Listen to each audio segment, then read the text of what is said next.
بسم اللہ الرحمن الرحیم الحمدللہ رب العالمین وصلی اللہ علی محمد وآلہ الطاہرین ولعنۃ اللہ علی اعدائہم اجمعین الی قیام یوم الدین وقال سبحانہ وتعالی یا ایھا الذین آمنوا کتب علیکم الصیام کما کتب علی الذین من قبلکم لعلکم تتقون۔ موضوع گفتگو حرام روزے۔ آپ کی توجہ اس امر کی جانب دلوائی کہ کچھ واجب روزے ہیں اور کچھ حرام روزے، اور اسی طریقے سے کچھ مستحب اور کچھ مکروہ روزے۔ اب تک آپ کی خدمت میں واجب روزوں کو بیان کیا گیا۔ اس ہماری گفتگو کا اصل موضوع ہے حرام روزے۔ سب سے پہلے مرحلے میں جس حرام روزے کا ذکر کیا جا سکتا ہے وہ ہے ایک ایسے شخص کے لیے کہ جو امام حسین سے بغض اور نفرت کا اظہار کرے، یزید سے اور بنو امیہ سے مودت کا اظہار کرتے ہوئے عاشور کے دن روزہ رکھے۔ عاشور کا روزہ بغیر بغض امام حسین کے اور بغیر مودت یزید کے مکروہ ہے، لیکن اگر اس نیت سے کوئی روزہ رکھے کہ امام حسین پر ظلم ہوا، یا یزید دنیاوی اعتبار سے کامیاب ہوا، یا امام حسین کی شہادت کی خوشی ہو اور بنو امیہ کے بظاہر جیتنے کی خوشی ہو، اب اگر کوئی اس نیت سے روزہ رکھتا ہے تو یہ روزہ رکھنا حرام ہے۔ یہ وہی روزہ ہے کہ جس کی ابتدا بنو امیہ نے کی اور بعد میں ایوبیوں نے اس روزے کا پرچار کیا، اور خصوصاً عاشور کے دن کے لیے ایک مشہور و معروف نام دیا، اور وہ تھا عید الظفر، یعنی عاشور کا دن کامیابی کی عید کا دن ہے۔ اور پورے اس خطے میں کہ جہاں جہاں پر ایوبیوں کی حکومت تھی اور بعد میں عثمانیوں کی حکومت تھی، یہ رسم مشہور ہو گئی کہ عاشور کے دن روزہ رکھا جائے۔ اگلے مرحلے میں یعنی دوسری قسم حرام روزے کی ہے عید الفطر اور عید الاضحیٰ کا روزہ۔ یعنی اگر کسی کو یقین ہو جائے کہ آج کا دن عید الفطر کا دن ہے، یا یہ کہ کسی کو یقین ہو جائے کہ آج کا دن عید الاضحیٰ کا دن ہے، تو اس شخص کے لیے روزہ رکھنا حرام ہے۔ اور اگر کسی نے آخر رمضان سمجھتے ہوئے روزہ رکھ لیا اور بعد میں علم ہو گیا اور یقین ہو گیا کہ آج عید کا دن ہے، تو اس پر واجب ہے کہ اپنا روزہ توڑے۔ لیکن اگر وہ یہ سوچے کہ روزہ میں نے رکھ لیا ہے، 4-6 گھنٹے گزر گئے، اس کو مکمل کر لوں، تو یہ مکمل کرنا حرام ہے اور گناہ ہے۔ تیسری قسم حرام روزے کی ہے اس حاجی کے لیے کہ جو منی میں ہے 11، 12 اور 13 یعنی ایام تشریق ذی الحجہ کے روزے۔ لیکن اگر کوئی حج پہ نہیں ہے، اپنے شہر میں ہے، تو اس کے لیے روزے رکھنا حرام نہیں۔ چوتھی قسم حرام روزے کی یوم الشک کی۔ یوم الشک سے کیا مراد؟ آج کے دن کے بارے میں شک ہے کسی کو کہ آخر رمضان ہے، آخر شعبان ہے یا اول رمضان، اور پھر اس نیت سے روزہ رکھے کہ میں رمضان کا روزہ رکھ رہا ہوں، تو اس نیت سے بھی روزہ رکھنا حرام ہے۔ بلکہ ایسے شخص کو کہ جسے شک ہو آخر شعبان اور اول رمضان میں، تو وہ روزہ رکھے، کوئی قضا روزہ رکھے یا مستحب روزے کی نیت سے روزہ رکھے۔ اب اگر اسے دن میں ثابت ہو گیا کہ آج اول رمضان تھی، تو یہ اس کا رمضان کا روزہ مانا جائے گا، لیکن جب تک یقین نہ ہو جائے وہ رمضان کے روزے کی نیت نہیں کر سکتا۔ حرام روزے کی پانچویں قسم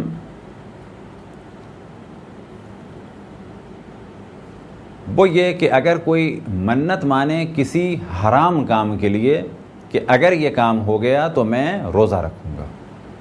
ہمارے معاشرے میں بہت ساری چیزیں حرام ایسی ہیں کہ جن کو حلال سمجھا جاتا ہے،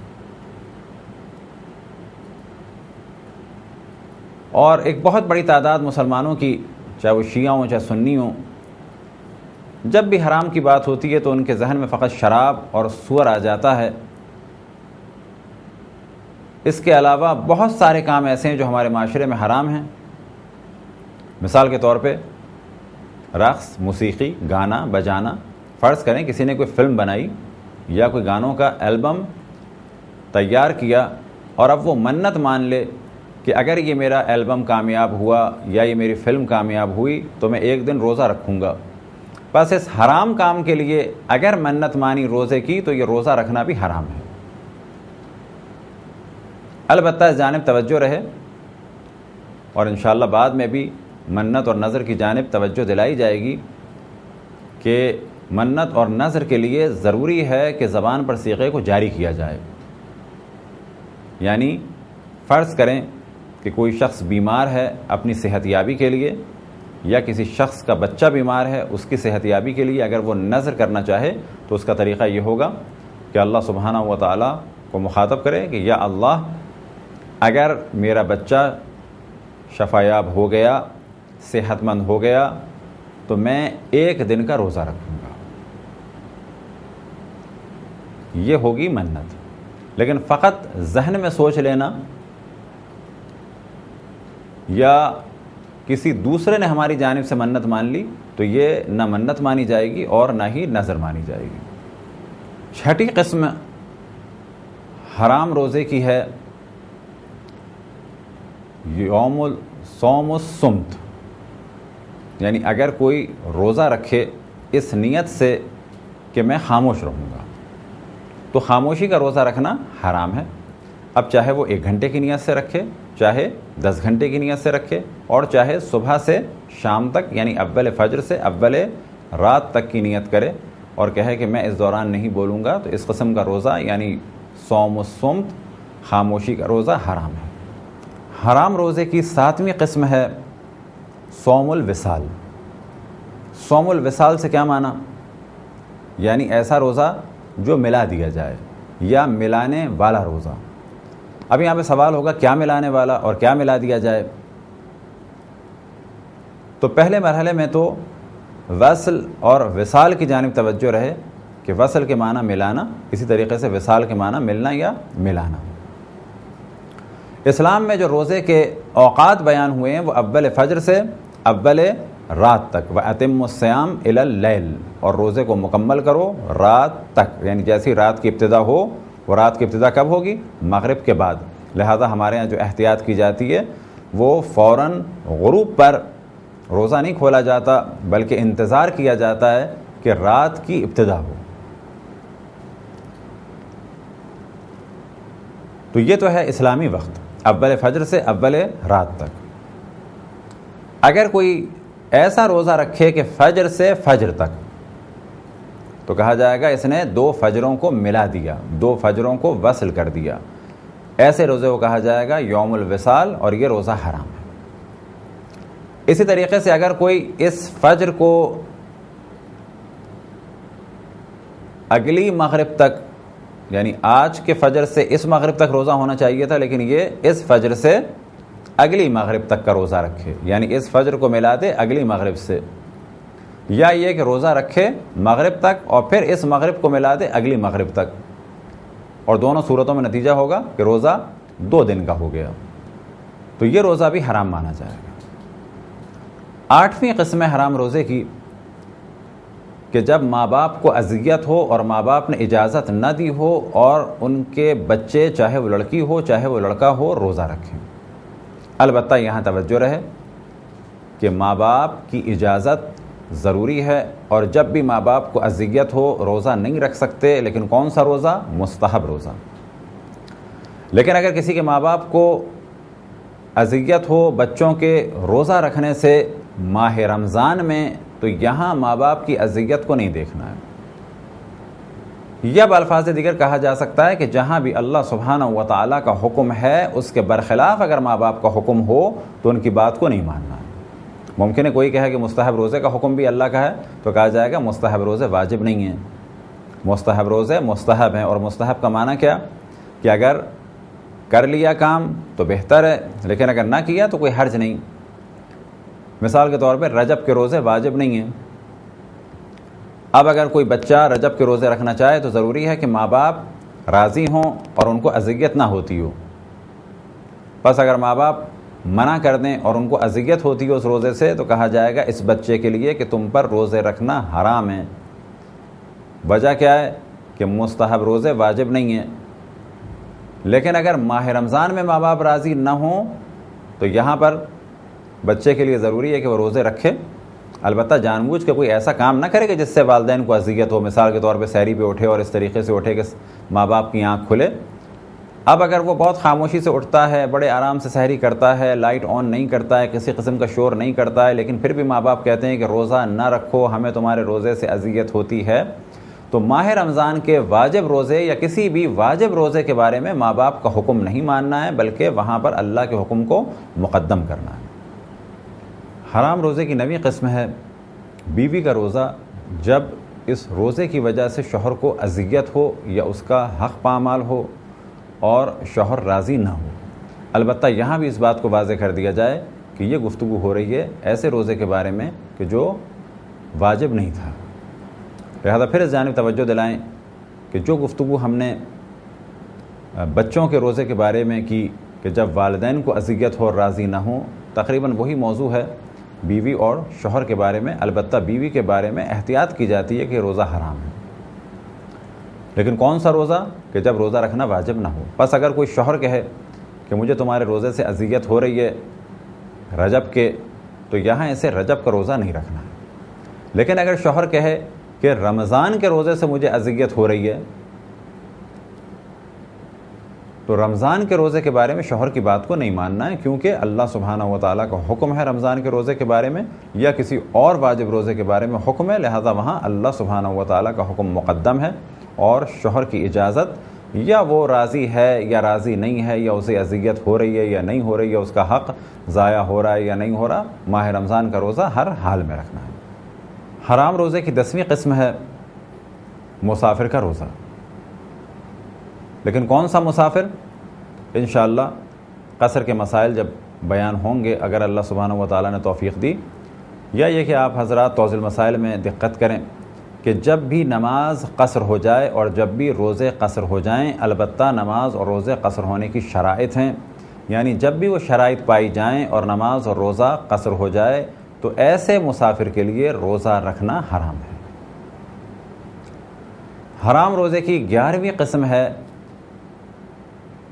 ایسے شخص کے لیے روزہ رکھنا کہ جس کے لیے روزہ یا بیماری کی بہت زیادہ شدت کا سبب بنے، یا اس کی موت کا سبب بنے، یا جسم کے کسی اہم عضو کے ضائع ہونے کا سبب بنے۔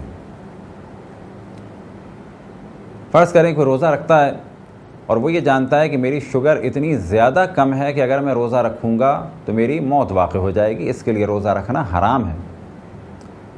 اسی طریقے سے فرض کریں کوئی شخص یہ جانتا ہے کہ اگر میں روزہ رکھوں گا تو میری بیماری بڑھ جائے گی، کیونکہ میں روزے میں دوا نہیں کھا سکوں گا، دن میں 4 یا 5 دفعہ دوا کھانا ضروری ہے، یہ میری بیماری بڑھ جائے گی، جان نہیں جائے گی لیکن بہت شدید ہو جائے گی، بہت شدید بیماری۔ فرض کریں کہ گردوں کا انفیکشن ہے، السر ہے، اور وہ یہ جانتا ہے کہ یہ السر بہت زیادہ خطرناک بھی ہو سکتا ہے، یا کوئی اور ایسی بیماری کہ جس میں جان نہیں جا رہی لیکن بیماری بڑھ بہت جائے گی۔ اور تیسری مثال جو ہم نے دی کہ کسی عضو کے ضائع ہونے کا خطرہ، فرض کریں کسی کے 2 گردوں میں سے ایک خراب ہے، اب اگر یہ ایک گردہ خراب ہو جائے اس کی جان نہیں جائے گی، لیکن آیا اس ایک گردے کو کہ جس میں انفیکشن ہے یا کوئی اور پرابلم ہے اور پراپر طریقے سے ہمیں دوا کھانی ہے، کیا اس ایک گردے کو جان بوجھ کے ضائع کرنا جائز ہے؟ بالکل جائز نہیں۔ اب ممکن ہے کوئی سوال کرے کہ ایک گردہ ضائع ہونے سے جان نہیں جائے گی، بے شک جان نہیں جائے گی، لیکن اس گردے کو ضائع کرنا جائز نہیں ہے۔ اب فرض یہ کرتے ہیں کسی کا ایک گردہ بالکل صحیح ہے، دوسرے گردے کا پرابلم ہے، اور وہ یہ جانتا ہے کہ اگر میں روزہ رکھوں گا تو میرا ایک گردہ بیکار ہو جائے گا، یا پانی کم پہنچنے کی وجہ سے یا باقاعدگی سے دوا نہ کھانے کی وجہ سے، کسی بھی وجہ سے گردہ بیکار ہو جائے گا، تو ایسی صورتوں میں ایسے شخص کے لیے یا ایسے مریض کے لیے روزہ رکھنا جائز نہیں ہے۔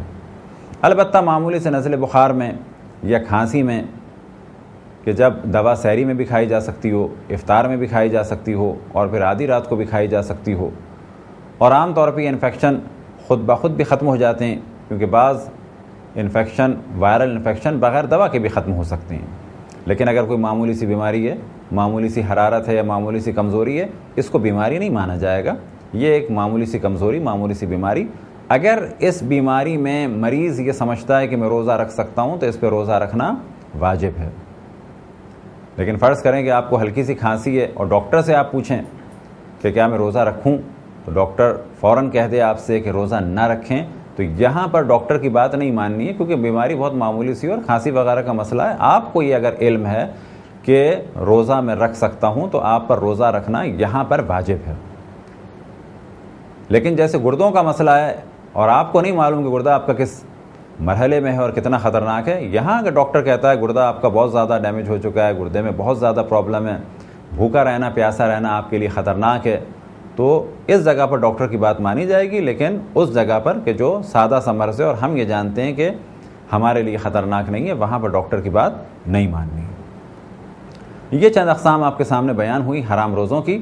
خداوند تبارک و تعالیٰ سے دعا ہے کہ بحق محمد و آل محمد ہمیں اپنے رسول، اپنی حجتوں، خصوصاً امام زمان علیہ السلام کی معرفت اور اطاعت کی توفیق عطا فرمائے۔ وصلی اللہ علی محمد و آلہ الطاہرین۔